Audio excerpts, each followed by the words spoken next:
Welcome to the Protective Factor Survey training for Sonoma County.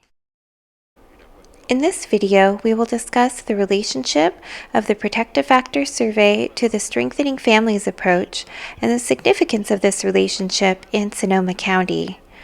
We will look at how to administer the tool, both drawing from the administration manual and looking at two sample demonstrations, one in English and one in Spanish.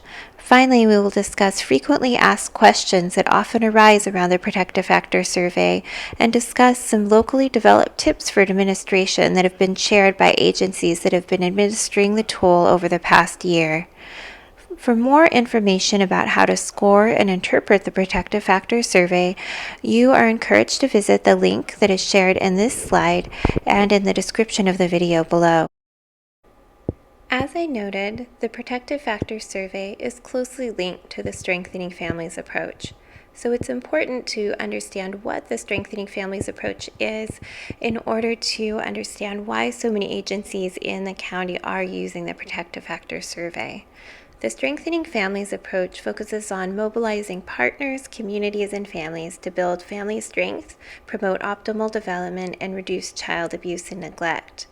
Nationally, the Strengthening Families initiative is coordinated by the Center for the Study of Social Policy and is being implemented in more than 30 states across the country. The approach is intended to benefit all families, not just certain subpopulations or families that are considered more at risk.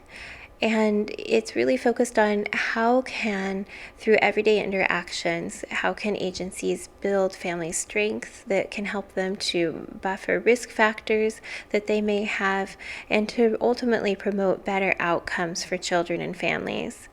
The approach can be implemented through small but significant changes in everyday activities and programs. It's highly compatible and can become part of existing program strategies and systems and community opportunities. So it's not a new model that needs to be imposed on practice, but rather a different outlook and a different way of doing things that can help to build family strength that have been shown through research to promote better outcomes. Research has shown that the risk factors that families have are actually less predictive of their outcomes than are the protective factors that they possess. And that's because protective factors can act as buffers, so they can help parents who might otherwise be at risk of abusing their children to find the resources they need, have support systems and coping strategies that can help them to overcome those risk factors and have better outcomes for both themselves and their children. The protective factors focused on in the Strengthening Families approach are listed here. I'd like to briefly review each with some simple examples of ways that agencies might help to bolster these factors in families. The first protective factor I'd like to discuss is parental resilience, and this is parents' ability to manage stress and function well when faced with challenges, adversity, or trauma. A key skill in being able to be resilient in the face of stress is how well you can manage that stress and those emotions that you have. So providing families with referrals for stress management skills or providing coaching in those areas may help to bolster this area. Social connections focus on the positive relationships that families have in their lives that provide emotional, informational, instrumental, or spiritual support. Some ways that agencies could help with this factor would be to provide opportunities for families receiving services at their agency to connect with one another, or to look into ways to reduce barriers that families may have, such as transportation or childcare challenges that are preventing them from engaging in such social activities. Knowledge of parenting and child development focuses on how well parents understand child development and the parenting strategies that they have that help them to support their children's development in all areas. Agencies could consider educating their staff in child development and parenting strategies so that they can work with parents in understanding what the parents' goals are for their children and provide coaching in how to support parents in meeting those goals. Concrete support in times of need focuses on parents' access to the needed services that that they need. And so agencies could provide referrals to community resources to help parents in this area. Nurturing and attachment focuses on the parent-child relationship that develops as a result of sensitive attention to a child and the child's response in turn to the caregiver. Agencies could consider providing parents with information about the importance of a nurturing attachment relationship for young children's brain development and help to support them with strategies to continue strengthening their relationship with their child. Finally, social emotional competence of children focuses on interactions that help children develop communication, emotion regulation, and relationship skills. In early childhood education settings, curriculum can be incorporated that focuses intentionally on helping children to understand emotions, express emotions, and develop these skills. And teachers or other providers can help to share these strategies with parents so that they can also be incorporating these activities at home. Multiple agencies in Sonoma County are currently using the Strengthening Families approach or have expressed interest in doing so. Upstream Investments will be providing technical support to agencies who wish to incorporate the approach in their work. As the momentum around strengthening families has grown in Sonoma County, it's become increasingly important to think about how to monitor the success of these efforts in building family resiliency. The Protective Factor Survey offers one way of doing so. The Protective Factor Survey was designed by the University of Kansas in partnership with the Friends Network for Use in Child Abuse Prevention Programs. The tool provides feedback for continuous improvement and evaluation purposes. At the agency level, useful information provided by the tool includes a snapshot of families served, changes in protective factors over time, and information that can help guide decisions about where to focus services. It's important to note that the Protective Factor Survey has not been tested for clinical use at the individual level and cannot provide diagnostic information. The tool is really used to look at trends in protective factors over time among families at the program level, at the agency level, or at the community level.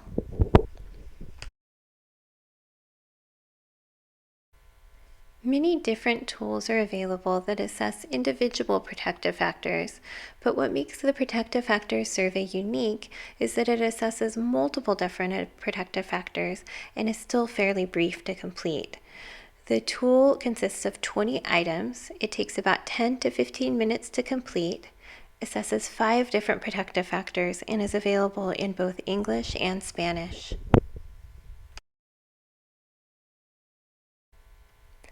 As you can see in this table, the Protective Factors Survey assesses 5 of the 6 protective factors that we discussed.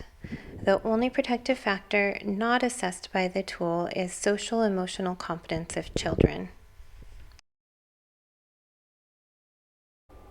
The tool has been well researched. It's undergone 4 different national field tests with use across multiple states in the U.S. among agencies that focus on child abuse prevention. The tool is listed by the Evidence-Based Clearinghouse as an evidence-based tool, and the reliability of the subscales of the tool are strong with ranges from 0.76 to 0.89. The tool was validated in that it was tested against established instruments to see if scores on the Protective Factors Survey were predictive of the kinds of outcomes one might expect. And what was found was that high scores on the Protective Factors Survey indicating presence of greater protective factors were correlated with effective coping, physical and emotional health, positive emotions, and optimism. Likewise, parents who had stronger protective factors were less likely to display child abuse and neglect potential, stress, depression, negative emotion, or pessimism. Currently, over 40 states are using the Protective Factor Survey with participants in home visiting, parent education, child maltreatment prevention, and family support programs. Locally, use of the PFS is growing as well. Family, Youth, and Children's Services programs, the Home Visiting Collaborative, Triple P providers, and several First 5 grantee programs have been early adopters of the tool. To decide whether the Protective Factors Survey is a good fit for you and your agency, there are several things you should think about. First, are you providing enough hours of service to families in order to make the tool valid? At least 6 hours of service are required between pre-administration and post-administration to make the tool valid. In addition, you may find that certain components of the tool are more applicable to you than others. For example, you might hypothesize that your services are only going to impact 3 of the 5 protective factors listed. If that's the case, it's permissible to only administer the items related to those 3 factors. However, in the first year of administration, it's recommended that you consider administering all 20 items because you may be having impacts that you weren't aware of. A link is provided on this slide to a resource on the Friends website that describes some of the factors you should think about in deciding whether or not to choose the Protective Factor Survey and whether to administer it in part or in whole. In this next section, we will discuss the protocols for administering the Protective Factor Survey in English and in Spanish. In preparing to administer the PFS, an important first step is to visit the Friends National Resource Center website. That's at friendsnrc.org/protective factor survey. This website offers extensive resources on the Protective Factor Survey. You can download the tool for free. You can read the administration manual and access multiple tips and other information for administering the tool. It's essential that you read the administration manual before you begin.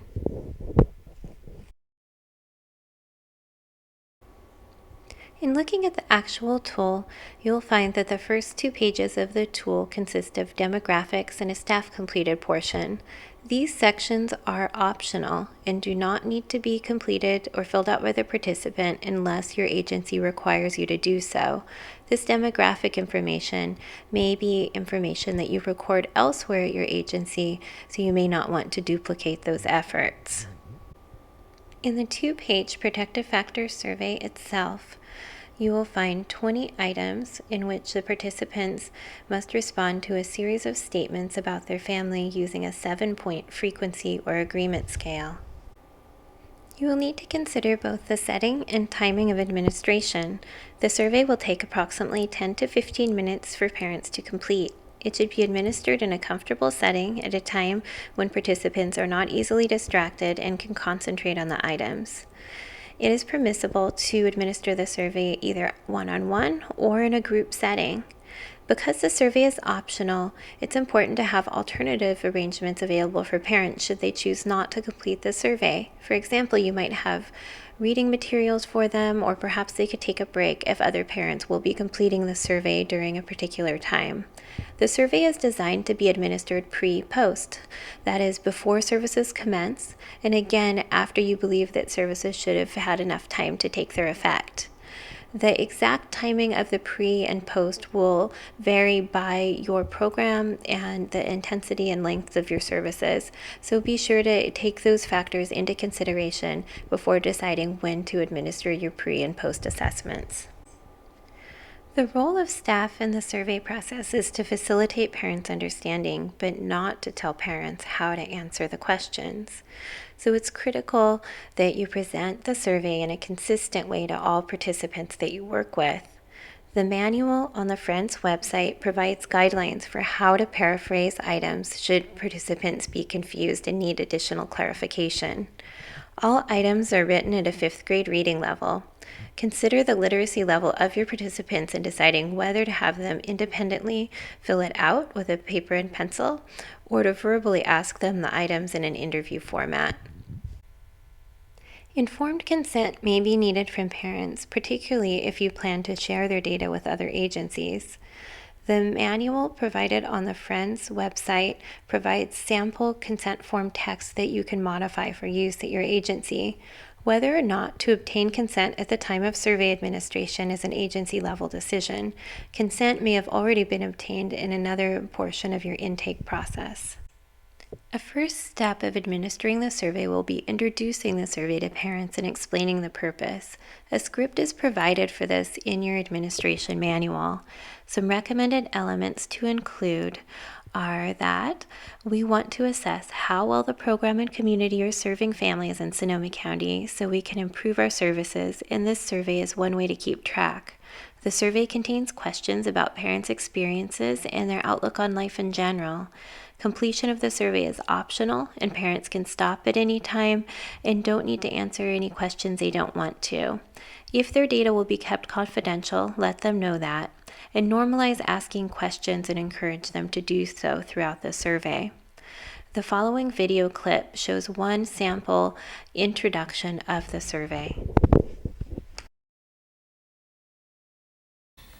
Hi Liz. Hi. I'm going to ask you to complete a survey. This survey will help us better understand the needs of the families that we serve in Sonoma County. We want to provide the best service that we can for all of our parents and families, and this is one way for us to keep track. The survey contains questions about your experiences as a parent and your outlook on life in general. All the information that you put on the survey will be kept confidential, and you don't have to put your name on it. The services you receive will not be affected anyway by the answers. And I will ask you to complete another survey in 6 months, and then another at the close of our case. If you have any questions, please feel free to ask while you're filling it out. Okay. Do you have any questions for me now? If I don't want to answer all the questions, is that okay? Absolutely. Yeah. Okay. Yeah. You don't have to answer anything you don't want to. Okay, thanks. Next, you will want to explain the survey itself to parents. There is a script provided for this in your manual. The script reads as follows.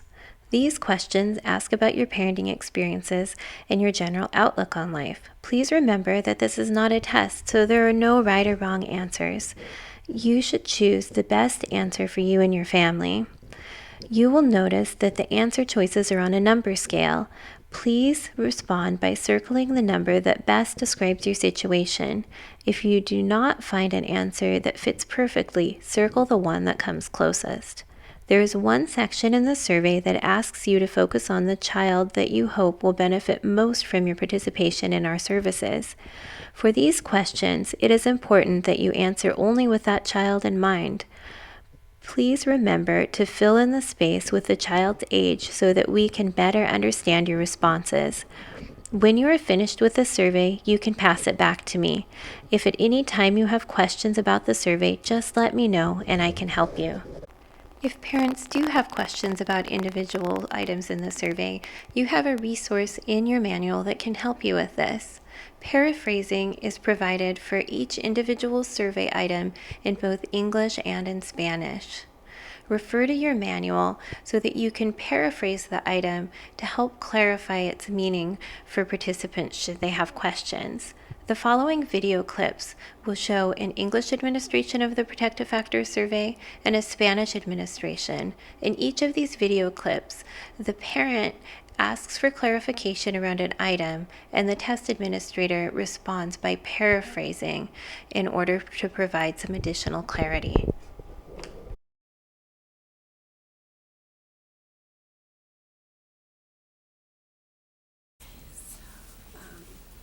So when we argue, my family listens to both sides of the story. What does that mean when we argue? That means when there are disagreements in your family, does each person have an opportunity to share their side of the story? Depends on who's fighting. Yeah. Okay. And then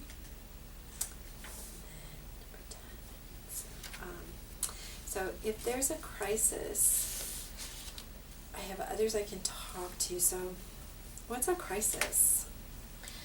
So, crisis is when you're faced with an emergency. So, is it true that when you are faced with an emergency or an urgent situation, you have others to talk with? Oh, okay. If you Yeah, I guess I strongly can. agree, yeah. I can always call my sister. Mhm. Okay. So let's see here. My child misbehaves just to upset me. Well, my daughter, she's just a baby, so should I answer that one? Well, if you think it doesn't apply, I think what the question is, is it true that your child acts up just to make you upset? Or some other negative feelings, tries to make you angry, try to get a rise out of you. She tries to get my attention. I think I mostly disagree. Okay. I praise my child when she behaves well. So, again, she's just a baby, so if I say, I don't know. She's just a baby, so I don't really.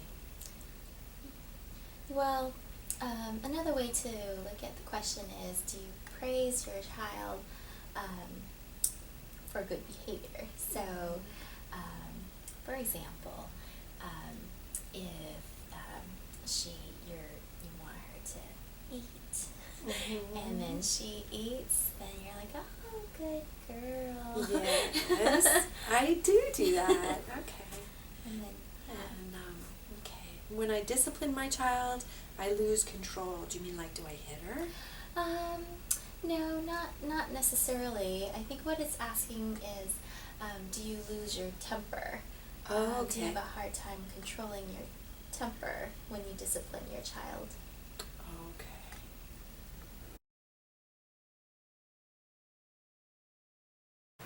Tenemos un cuestionario que necesito que llene. Este cuestionario no refleja exactamente lo que haremos en el grupo, pero nos ayuda para saber más acerca de usted y su familia.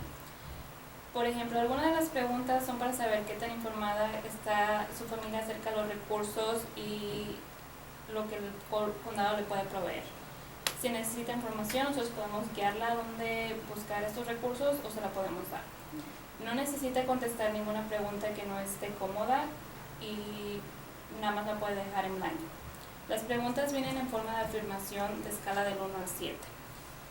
1 siendo que esta información nunca pasa y 7 siendo que siempre pasa. Por ejemplo, la primera afirmación es acerca de que si su familia hablan acerca de sus problemas. Contestaría nunca si nunca hablan acerca de sus problemas, o contestaría que siempre si siempre hablan acerca de sus problemas, o respectivamente de acuerdo con las siguientes opciones: nunca, casi nunca, pocas veces, a veces, muchas veces, casi siempre o siempre. Ahora, si necesita si necesita que le explique la pregunta, nada más me dice y por favor puede llenar el cuestionario. Okay, gracias. Cuando discutimos, mi familia escucha ambas partes de la historia.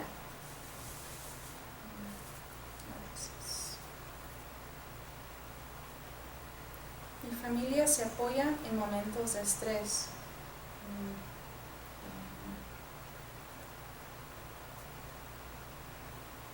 Si existe una crisis, ¿tengo personas con quienes contar? Disculpa, no entiendo la pregunta. ¿Qué quiere decir con crisis y personas con contar? Puede ser cualquier tipo de crisis. Puede ser que necesitas ir al hospital y que no tienes con quién dejar a tus niños más pequeños, o puede ser que necesitas dinero para pagar la renta, puede ser que hubo un temblor y no tienen la suficiente comida, o cualquier tipo de crisis. Ok, cualquier tipo. Ok, gracias.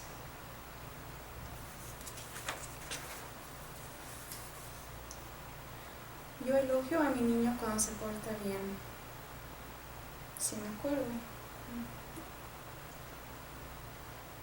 Cuando disciplino a mi niño, pierdo el control. ¿Qué quieren decir con que si le pego? No exactamente, puede ser cualquier tipo de control. Puede ser que no sabes cómo reaccionar cuando no se porta bien, si te estresas, si te frustras, si te tienes que salir del cuarto, si levantas un poco la voz, puede Sí, ser me cualquier frustra. tipo. Sí, claro. Ok, gracias. Next, we look at a few frequently asked questions about the tool. Responses to more frequently asked questions are available in your administration manual. With many agencies completing the Protective Factor Survey in Sonoma County, it's important to avoid over-assessing families with the same tool. One suggestion is to set up a process to share the most recently completed Protective Factors survey whenever referring families to a new agency. If the Protective Factors survey was completed within the past 3 months, it would be acceptable for the agency receiving the referral to use that as their pretest. As noted previously, agencies will need to use their own discretion in setting the timing of their pre- and post-tests. Agencies should take theoretical considerations, the estimated time for program impact, as well as logistical details, how soon they can access the clients to determine the optimal time for survey administration. The timing of pre- and post-tests will vary by the type and length of service that you offer. You must have administered at least 6 hours of service between the pre- and post-tests in order for the tool to be valid. One question that often comes up is whether or not the Protective Factor Survey can be used with prenatal clients.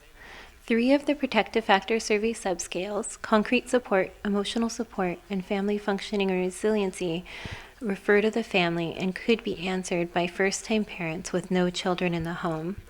It's recommended that prenatally, parents be administered items 1 through 11, and then after the birth of the child, they would be administered 1 through 20, in order to see how those 3 subscales may change before the birth of the child and after. And the authors suggest that perhaps a time series could be used in which the tool is administered prenatally, again postnatally, and then again at the end of services to see how those protective factors change over time. The tool has been validated for use with parents of children of all ages, so it is fine to use the tool with parents of very young infants. So now that you have your data, what can it tell you? In general, pretest data is useful in that it provides you with an overall snapshot of the families you serve and helps you assess the needs of your clients at the beginning of services. Post-test data is useful in that you can assess progress towards targets or benchmarks you set, assess progress over time of different groups or subgroups, and you can also use it to plan and identify areas for program improvement. For more information on scoring and interpretation of the Protective Factor Survey, please visit the link included on this slide and in the description of the video below. Some results will be made available from Upstream Investments in First 5 Sonoma County in early 2016. These results will focus on the aggregate findings across agencies using the Protective Factor Survey over the past year. Some analyses will address questions such as, what are the community-wide trends in parents' protective factors in Sonoma County? Are there associations between risk factors and protective factors? Do certain services or combinations of services relate to greater gains in certain protective factors? Agency-level data, pre-post data over the past year will be made available to those agencies as well. The following slides contain tips that have been generated here in Sonoma County from providers that have been using the Protective Factor Survey over the past year. Providers express that it's important to establish rapport with families before you ask them to complete the measure. So for home visitors, that might mean waiting until the end of the first visit to give the parent the measure rather than giving it to them when you very first meet them. In addition, letting families know that this measure really wasn't about them. It was about evaluating the program services, the community services for families seemed to be helpful. And to really make sure that you normalize that it's okay to ask questions before you begin, to make sure that parents ask for clarification when they need it. When there are language or literacy barriers, it was essential that the tool be administered in an interview format and one-on-one. And one item that caused some confusion in the Spanish version of the Protective Factor Survey was the Spanish word for praise in number 15.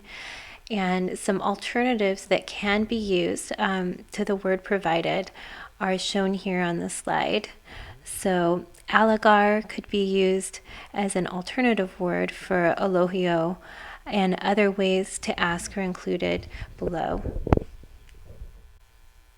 Another item that occasionally caused confusion, particularly in the Spanish version of the test, was the word crisis in number 10. You can use the suggested paraphrase in the manual, but if further clarification is needed, it may be helpful to explain with the example that if you were in the hospital, would you have someone to call? The Spanish translation is included on this slide of how this question may be rephrased. Some parents ask what it means in number 16 to lose control when disciplining their child. You can use the paraphrase in the manual and emphasize that the question refers to losing control of one's temper or emotions. For more information about the Protective Factor Survey, please refer to the Friends Protective Factor Survey website at the link provided. For more information about local use of the PFS and potential collaboration opportunities, please contact Angie Dillenshore with Upstream Investments at adillenshore@schsd.org. Thank you to the following individuals for providing feedback on the Protective Factor Survey and assisting in the creation of this training video: Adriana Arizon, Jennifer Law, Liz George, Paula Trejo, and the Sonoma County Field Nursing staff. And thank you for taking time to watch this video.